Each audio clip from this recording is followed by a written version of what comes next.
Hello everyone, welcome my YouTube channel. दोस्तों, अगर आप लोग UP triple S C BPO यानी ग्राम पंचायत अधिकारी एग्जाम को देने जा रहे हैं तो ये लेक्चर सीरीज आपके लिए बहुत ही ज़्यादा इंपॉर्टेंट साबित होने वाली है। इस लेक्चर सीरीज में हम डिस्कस कर रहे हैं पंचायती राज के विकास के 1500 प्लस इंपॉर्टेंट क्वेश्चन की सीरीज को। तो आज हम डिस्कस करेंगे इसका पार्ट नंबर 10, जिसमें हम चैप्टर वाइज क्वेश्चन देखेंगे। तो 20 इंपॉर्टेंट क्वेश्चन देखेंगे जो आपके एग्जाम के लिए बहुत ही ज़्यादा इंपॉर्टेंट साबित होने वाले। चलिए स्टार्ट करते हैं आज का वीडियो। दोस्तों, हमारा पहला क्वेश्चन है, राज्य निर्वाचन आयोग का गठन किस अनुच्छेद के तहत किया गया है, किया जाता है। तो आपको ध्यान रखना दोस्तों, जितने भी जो पंचायत के आर्टिकल हैं 243 से स्टार्ट हुए हैं, और आगे इसमें ABCD अक्षर दे सकते हैं या फिर हिंदी के का खा गा दे सकते हैं। तो आपको इसे ध्यान रखना है। बाकी 243 तो आपको मिलेगा ही मिलेगा। तो अगर हम ऑप्शन की बात करें तो अनुच्छेद 324 पूरी तरीके से गलत हो जाता है, 74 भी गलत हो जाता है। आपके ये दो बचते हैं, 243 के और 243 जी। मैंने ट्रिक से भी बताया था कि के को आप पकड़ेंगे, मतलब पंचायत का चुनाव के से कौन कराएगा, के कौन कराएगा। तो इस तरीके से रिलेट करके आप इसको ध्यान रख सकते हैं। इसमें ऑप्शन हमारा ए करेक्ट हो जाएगा। अनुच्छेद 243 के में राज्य निर्वाचन आयोग गठन की बात कही गई है। तो भारत के संविधान के अनुच्छेद 243 के तहत राज्य निर्वाचन आयोग का गठन किया जाता है, जो पंचायती राज चुनाव के संचालन के लिए उत्तरदायी होता है। तो ये चीज़ इसके बारे में आप ध्यान रखेंगे। अगला क्वेश्चन हमारा, राज्य निर्वाचन आयोग का अध्यक्ष कौन होता है। तो आपको बताना है राज्य निर्वाचन आयोग का अध्यक्ष कौन होता है। तो राज्य निर्वाचन आयुक्त, इसमें ऑप्शन हमारा सी करेक्ट हो जाएगा। और किस आर्टिकल के तहत होता है, 243 के में राज्य निर्वाचन आयोग के गठन की बात कही गई है। तो ये आर्टिकल आप इसको ध्यान रखेंगे। तो इसके बारे में ध्यान रखें, राज्य निर्वाचन आयोग का प्रमुख अधिकारी राज्य निर्वाचन आयुक्त होता है, ये ध्यान रखेंगे, जिसे राज्यपाल द्वारा नियुक्त किया जाता है। अब इसकी नियुक्ति किसके द्वारा होती है, राज्यपाल के द्वारा। किसके द्वारा होती है, राज्यपाल के द्वारा। तो ये भी आपसे एग्जाम में क्वेश्चन पूछ सकते हैं। तो ये इन सारे चीज़ों को आपको बहुत ही अच्छी तरीके से ध्यान रखना है। दोस्तों, जैसा कि आप सबको हमने बता भी चुका है कि हमारी कंप्यूटर की बुक लॉन्च हो चुकी है।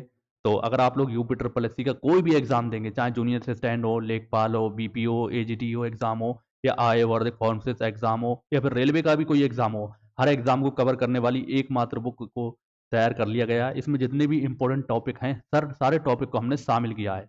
कुल 272 पेज इस बुक में हैं, और आपको एक एक चीज़ पूरी तरीके से कवर हो जाएगी। एकमात्र बुक से ही आप रेलवे, SSC, बैंक सारे एग्जाम की तैयारी कर सकते हैं। इस बुक को ऑर्डर आप हमारे व्हाट्सएप पर कांटेक्ट करके कर सकते हैं, और या तो आप हमारे एप्लीकेशन को इंस्टॉल करके वहाँ से भी इसके लिए ऑर्डर कर सकते हैं। आपको इसकी प्राइस हम बता भी चुके हैं, 369 रुपये की प्राइस है, डिलीवरी चार्ज सहित, यानी डिलीवरी चार्ज आपको नहीं देना है। अब डिलीवरी चार्ज आप मान सकते हैं 120 रुपये डिलीवरी चार्ज जा रहा है। तो ये आपके कितने बच जाते हैं, लगभग आपके ये बच जाते हैं 280 करीब, 270 या 280 के करीब आपके ये बच रहे हैं। 9 और ये 6, यानी 269 रुपये की आपको ये बुक पड़ रही है। तो इतने कम प्राइस में और इतना आज बेहतरीन कंटेंट आपके पास बुक पहुंचेगी, आप खुद बताएंगे कि बुक बहुत अच्छी तरीके से इसको लिखा गया है। पूरी कोशिश की गई है आपको जो यूपी ट्रिपल एस सी का पैटर्न देखते हुए जिस तरीके के कंप्यूटर के क्वेश्चन आ रहे हैं उसी के हिसाब से इसको लिखा गया है। तो आप थ्योरी को अच्छे से पढ़ेंगे, और जो इंपॉर्टेंट क्वेश्चन की प्रैक्टिस है, तो उम्मीद करूंगा आपके 15 क्वेश्चन में से 12 प्लस क्वेश्चन आसानी से बन जाएंगे।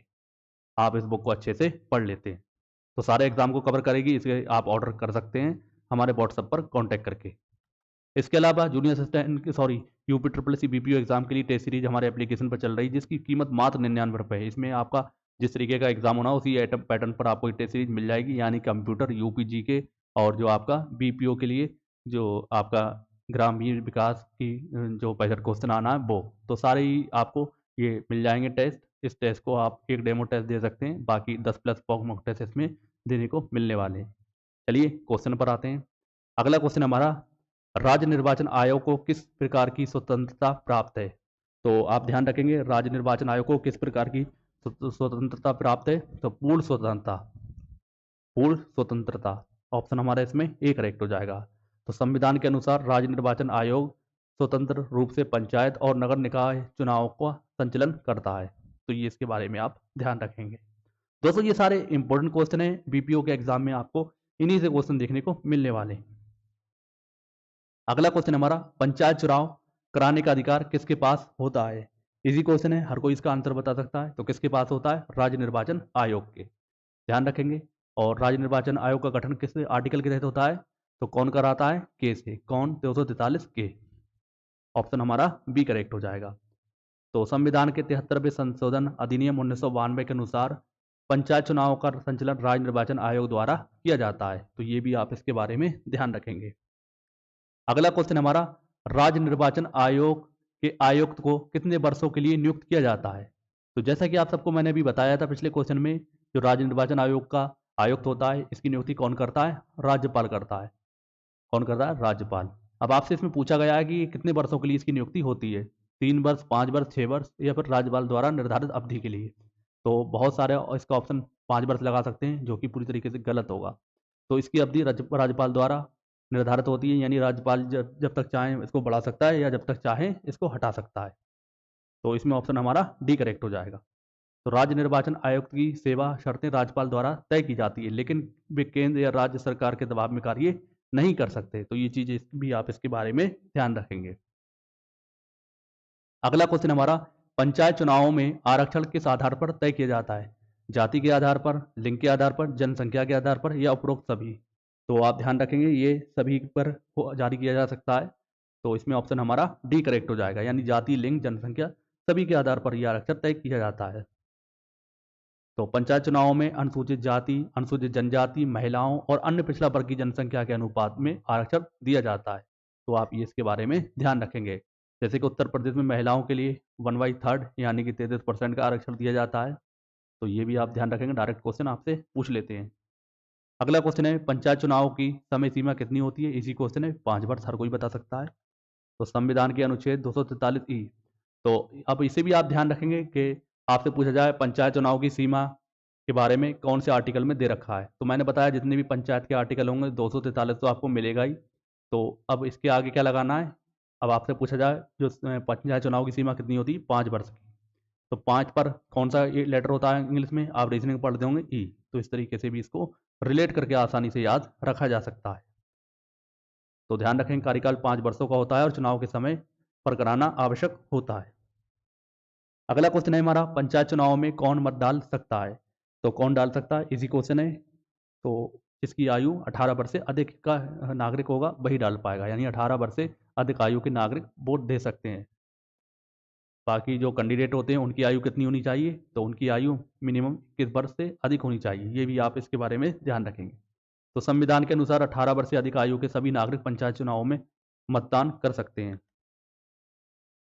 अगला क्वेश्चन हमारा, यदि पंचायत भंग हो जाती है तो कितने समय के भीतर चुनाव कराना आवश्यक होता है? ध्यान रखेंगे कितने महीनों के लिए इनके में ये कराना आवश्यक होता है? 6 महीनों, यानी 6 महीने का आपको टाइम दिया जाता है। तो संविधान के अनुच्छेद 243 के अनुसार यदि कोई पंचायत भंग हो जाती है तो 6 महीने के भीतर नए चुनाव कराए जाना चाहिए।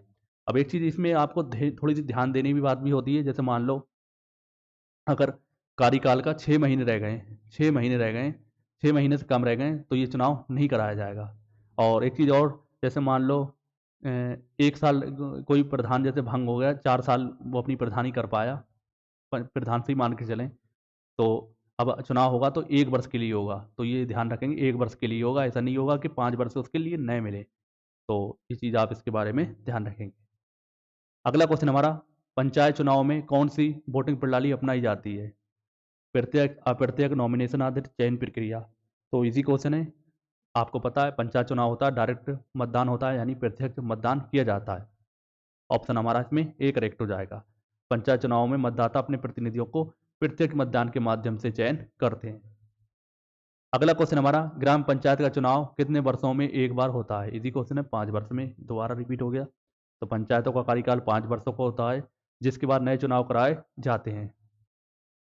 अगला क्वेश्चन हमारा, राज्य निर्वाचन आयोग किसके प्रति उत्तरदायी होता है? तो किसके प्रति उत्तरदायी होता है? राज्यपाल के प्रति। ऑप्शन हमारा इसमें एक करेक्ट हो जाएगा। राज्यपाल, जो राज्य निर्वाचन आयोग राज्यपाल को अपनी रिपोर्ट प्रस्तुत करता है और उसके प्रति उत्तरदायी होता है। अगला क्वेश्चन हमारा, राज्य निर्वाचन आयोग की स्थापना का मुख्य उद्देश्य क्या है? जो राज्य निर्वाचन आयोग की स्थापना का मुख्य उद्देश्य क्या होता है? आप ध्यान रखेंगे, इसका होता है पंचायत का चुनाव कराना। ऑप्शन हमारा ए करेक्ट हो जाएगा। दोस्तों, इसकी पीडीएफ हम आपको अपने जो टेलीग्राम चैनल है उस पर प्रोवाइड करा देंगे, तो आप टेलीग्राम चैनल को ज्वाइन कर सकते हैं। उसका लिंक आपको डिस्क्रिप्शन बॉक्स में मिल जाएगा। तो राज्य निर्वाचन आयोग का प्रमुख कार्य पंचायत और नगर निकाय चुनाव कराना होता है। तो ये आप इसके बारे में ध्यान रखेंगे। अगला क्वेश्चन हमारा, पंचायत चुनाव में कौन सी मशीन का उपयोग किया जाता है? बैलेट पेपर मतलब मशीन नहीं होना चाहिए, ये कौन सा तरीका पूछ सकते हैं, कौन सा तरीके का उपयोग किया जाता है? बैलेट पेपर, ईवीएम, कंप्यूटर तो हो ही नहीं सकता। तो किसका यूज़ होता है? बैलेट बैलेट पेपर का भी और ईवीएम का भी। मतलब कई राज्यों में ऐसा है कि ईवीएम यूज़ होती है, लेकिन ज़्यादातर में किसका यूज़ होता है? बैलेट पेपर का। तो ऑप्शन हमारा डी करेक्ट हो जाएगा, दोनों ए और बी। तो कुछ राज्यों में ईवीएम का उपयोग किया जाता है, जबकि अन्य में अभी भी बैलेट पेपर प्रणाली लागू है। अगला क्वेश्चन हमारा, राज्य निर्वाचन आयोग को किसके द्वारा वित्तीय सहायता दी जाती है? तो किसके द्वारा दी जाती है? केंद्र सरकार के द्वारा, राज्य सरकार के द्वारा, भारत निर्वाचन आयोग के द्वारा। तो ध्यान रखेंगे किसके द्वारा दी जाती है, तो ये दी जाती है राज्य सरकार के द्वारा। ऑप्शन हमारा बी करेक्ट हो जाएगा। तो राज्य निर्वाचन आयोग को की वित्तीय सहायता राज्य सरकार द्वारा प्रदान की जाती है। डैश को पंचायत चुनाव की तिथि तय करने का अधिकार है।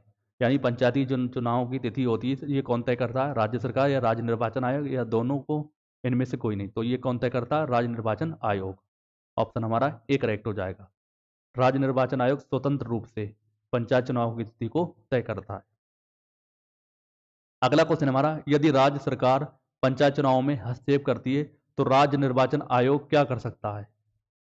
दोस्तों, यदि राज्य सरकार है और पंचायत में चुनाव हो रहे हैं तो और उसमें हस्तक्षेप करती है या इंटरफेयर करती है, तो राज्य निर्वाचन आयोग क्या कर सकता है? तो इसमें ध्यान रखेंगे, चुनाव को रद्द कर सकता है, चुनाव आयोग को सूचित कर सकता है, यानी जो अपर चुनाव आयोग तय होता है उसको क्या कर सकता है? सूचित कर सकता है, या उच्च न्यायालय के मामलों को, उच्च न्यायालय में मामले को ले जा सकता है। तो इसमें सभी हो सकता है, तो इसमें ऑप्शन ध्यान रखेंगे डी करेक्ट हो जाएगा, उपरोक्त सभी।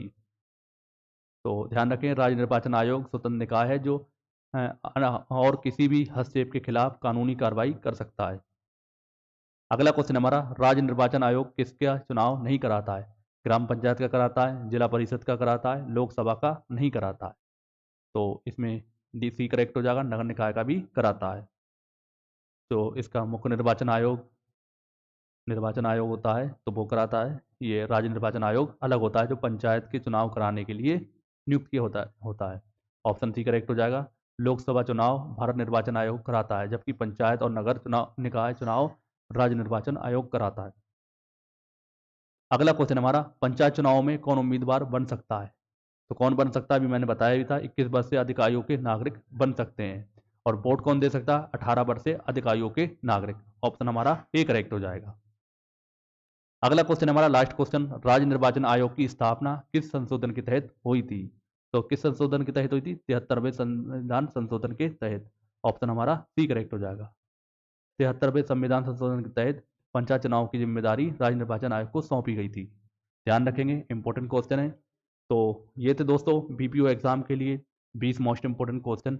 आई होप आपने अच्छे से प्रैक्टिस किए तो उम्मीद करता हूँ आने वाले एग्जाम में आपको बहुत ज़्यादा हेल्प मिलेगी। आपको बता दूं, इसी तरीके से ये सीरीज चलाई जा रही है टॉपिक वाइज, तो आपका कोई भी टॉपिक नहीं छूटेगा। और 1500 क्वेश्चन आप जिस दिन पूरे हो जाएंगे तो आप समझ लेंगे आपका सब कुछ कंप्लीट हो चुका है। बाकी आप हमारी टेस्ट सीरीज ज्वाइन कर सकते हैं, एप्लीकेशन पर चल रही है, और कंप्यूटर की तैयारी के लिए हमारी बुक को परचेज कर सकते हैं। मज़ा आ जाएगा, आप बुक से पढ़ लेंगे, कहीं कोर्स ज्वाइन करने की ज़रूरत नहीं पड़ेगी। तो इस वीडियो में इतना ही। वीडियो को शेयर कर दें और चैनल को सब्सक्राइब कर लें। मिलते हैं अगली वीडियो में, तब तक के लिए जय हिंद जय